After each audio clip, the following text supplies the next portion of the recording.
Good morning, and welcome to Friday with the Rev. I'm Greg Johnson. I'm the president and CEO of GJP International, Greg Johnson Partnerships. And I want to welcome you to this broadcast here live from New York.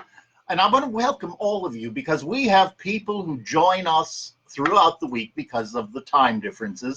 We have people who are with us from as far away as New Zealand and Australia, here in the States, of course. We have people from South Africa, from throughout Asia, many of whom I have had the privilege of spending time with during the summer when I met my residents in Bali, talking about family caregiving, faith, and spirituality. I want to thank you so much for being part of this broadcast, being part of this family, as it were, online. This is a very special time, and I always look forward each week to having this opportunity to talk with you. And I frequently plan what I'm going to discuss based upon many of the questions or comments that I receive, whether it be in email form or whether you text me or you use other means of technology. I get the names wrong. So whatever method you use, I'm grateful. I just want to remind you that one of the easiest ways to make direct contact with me is using the email through Emblem Health, where I have the privilege of being the chief advisor for family caregiving to the CEO, Karen Ignani, here in New York City. So I invite you to write to me. It's gjohnson@emblemhealth.com.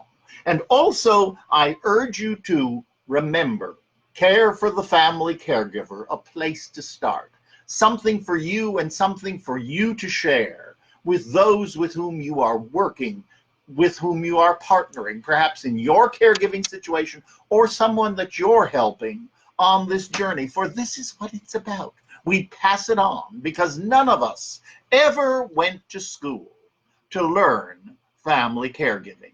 So family caregiving is something that we experience. Many times people have wakened in the morning to find that a loved one has had some sort of serious condition. And welcome to the world of family caregiving. Now, this morning, I want to continue, in a sense, from where we were last week. Last week, we talked about two items. One was about spiritual energy, and that was in reference to the fact of the Jewish New Year. And that continues because this coming week will be Yom Kippur. It's a 10-day period for the Jewish high holidays. And it's a time of enormous spiritual energy.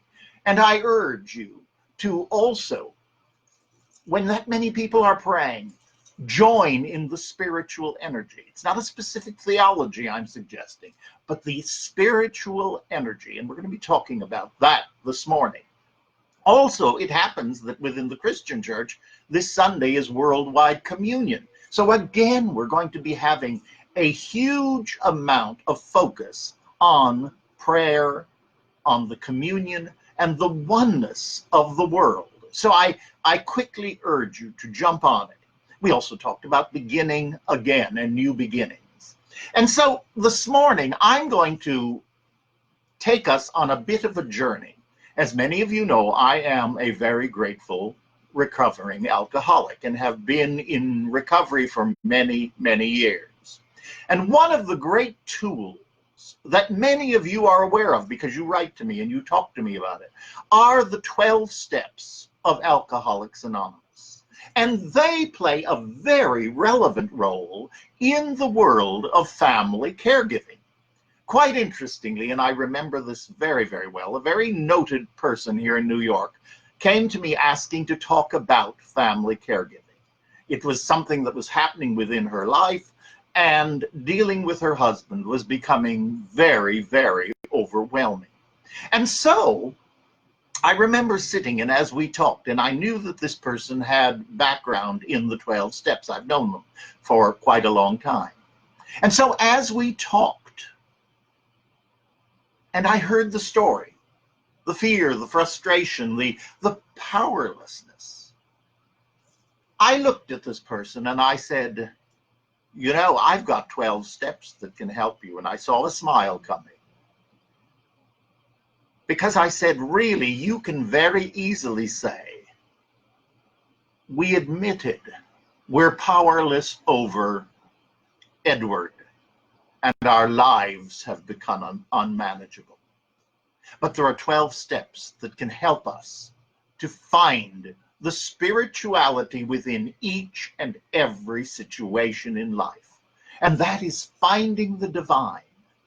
Stop running the world, because this is beyond us. And caregiving is often beyond us. So with that, I want to spend just a little bit of time sharing with you. Those of you who are in 12-step work, you will recognize, but you may hear things in a different way, as well as those of you who have only heard about it. I want to have a chance to share this with you. And so there's only one prayer that I want to use to begin. And that's the famous Serenity Prayer. So please take a moment with me. Take a deep breath.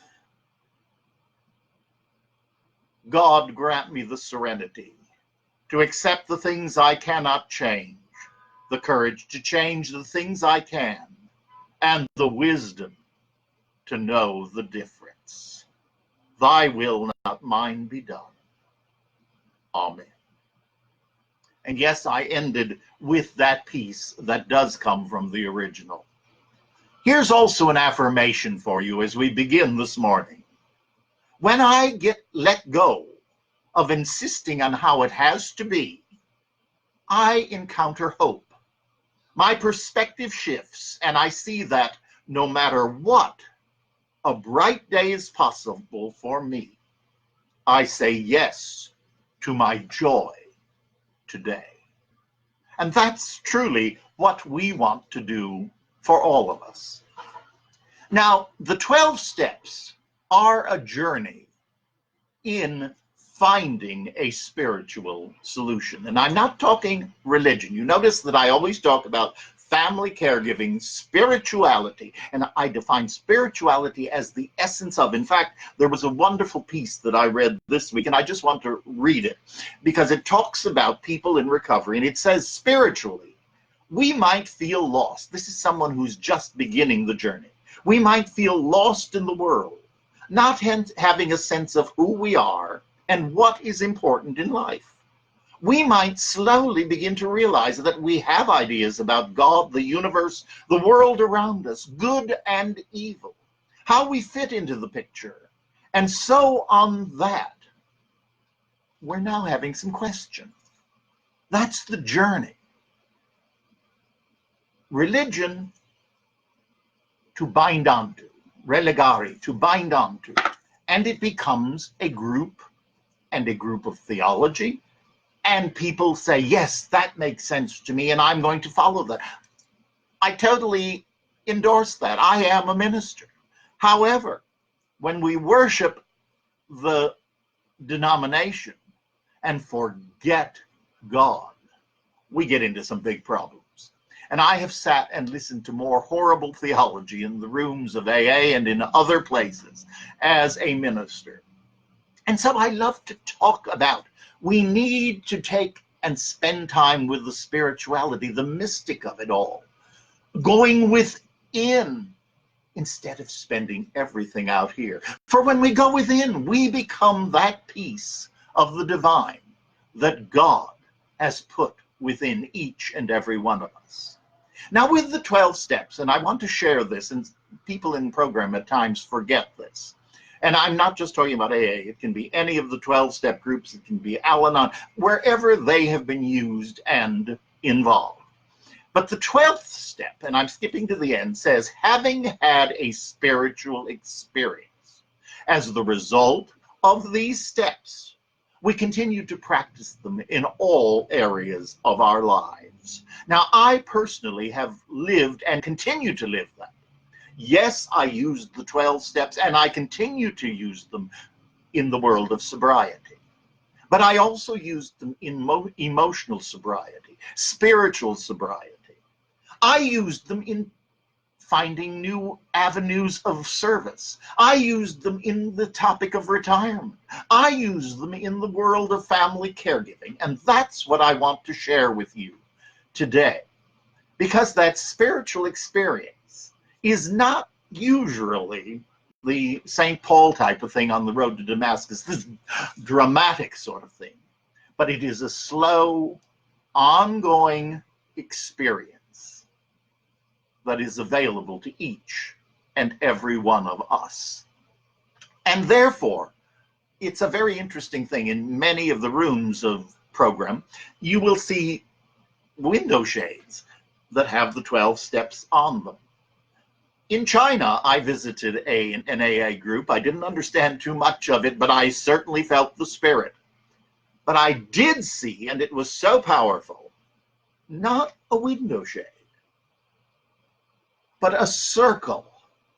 Steps 1, 2, 3, and 12. And where did 12 go? It went back to 1.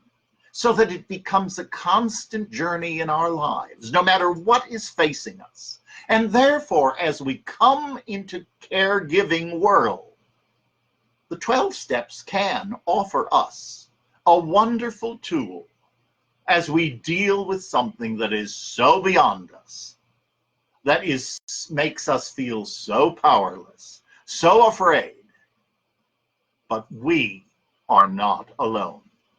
Now, quickly, I want to just share the first 3 steps, and I'm not doing this in an AA way particularly, but I'm doing it in a sense of the 3 simplified versions of step 1, 2, and 3. And that is, number 1, I can't. He can. Let him. 1, 2, and 3. And it makes such a difference in our lives. Step 1, we admitted we were powerless. Now, in the program it says over alcohol, but we're powerless over many things. And in the world of family caregiving, we are powerless over our care recipient. And often our lives have become unmanageable. What is that? It's extreme honesty. It's extreme honesty that we're not used to. We admitted powerless, and our lives are becoming unmanageable very often. This no holds bar truth telling, and probably something we haven't done in a very long time, offers help. Because we are willing to say, I can't do it alone.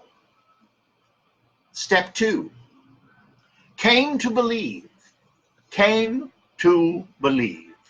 a power greater than ourselves could restore us to sanity.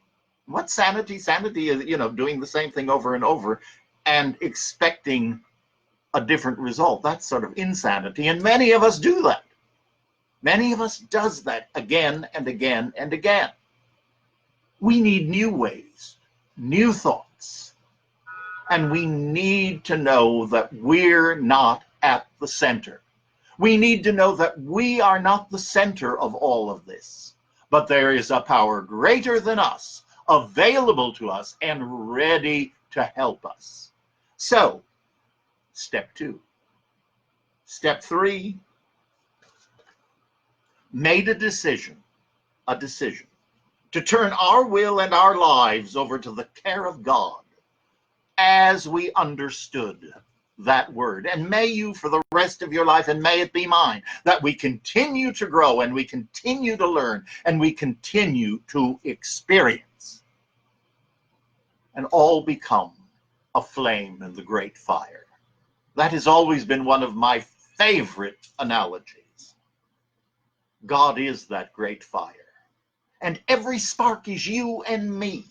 We contain all the elements of the whole fire, but we are sent out to serve, to help others. But it only happens when we are vehicles. We are not the fire. We are a spark, a piece of it. Just as the divine gave each of us the Ruach Elohim, the breath of God to go forth and to serve. and not to get stuck in traditions, in dogma, and in theology, but to get stuck and emphatically blessed in love. That's where we're at. So as we begin to connect with this great power, we're able to help our loved one, because as we care for ourselves, so are we able to care for them. I can't, he can, let him. The first 3 steps of the 12 steps of Alcoholics Anonymous. They've saved my life, and I cannot say enough in gratitude. It's one of the reasons that in program I don't do sponsorship, but I do spiritual direction, because often there are people in program I have found who need somebody who wears a collar, someone who has been ordained, to whom they can come and know that that person and I are one. We're both alcoholics. We've been blessed by that disease. And I know that sounds like a very strange statement, but it's the greatest gift of my life. I've often said, seminary's enough to drive you to drink. Program gave me life and taught me more about God and the higher power than any theology I ever experienced. I love it all, but it's all. It is one. We are one. And when we know that, we can serve and we can love and say, God, work through me. As I pray every day before I speak, God, speak through me. It's your words, not mine. We are your children. Help us to help one another. And who does that better than anyone? It's family caregivers. People who are living the golden rule. People like you. People who would tune into a broadcast. So I pray deeply that this has helped you and given you another thought, that perhaps a part of your life that you thought was quite separate from family caregiving, indeed is very much a part of it. For the 12 steps often are that piece, that instruction book, that so many people will say, I came into life and nobody gave me the instruction book. Well, take a look at this one. And then combine it with perhaps your faith tradition. Or perhaps redesign your faith tradition. But you'll have the strength to ask and answer questions. God is with you. God is with me. God is in us, whatever understanding you may have of that word. And if that word has bothered you, if you're someone who's been wounded by religion, let it be love. Let it be the universe. And there are many people who have been, sadly. Don't get hung up on the word. Get hung up on the love that is within you. And the life and the spirit that is within you, waiting to serve. Because you are loved more than you will ever know. And now, as we conclude our prayer, I'm going to end where I began. And that is with the serenity prayer. But I'm going to pray it as an affirmation. And all you have to do is add an S. When we normally pray it, we say, God, grant me. It is a petition. As an affirmation, we can say, and we say together, God grants, and we go on. So, whatever your tradition might be, please join me as together we pray. God grants me the serenity to accept the things I cannot change, the courage to change the things I can, and the wisdom to know the difference. Thy will, not mine, be done. And it is so. I look forward to seeing you. Next week, I will not be with you. Next week is a very happy private weekend. My fiance from Indonesia is arriving in New York, and it's going to be a very busy time. So the Rev is taking the week off, at least the long weekend.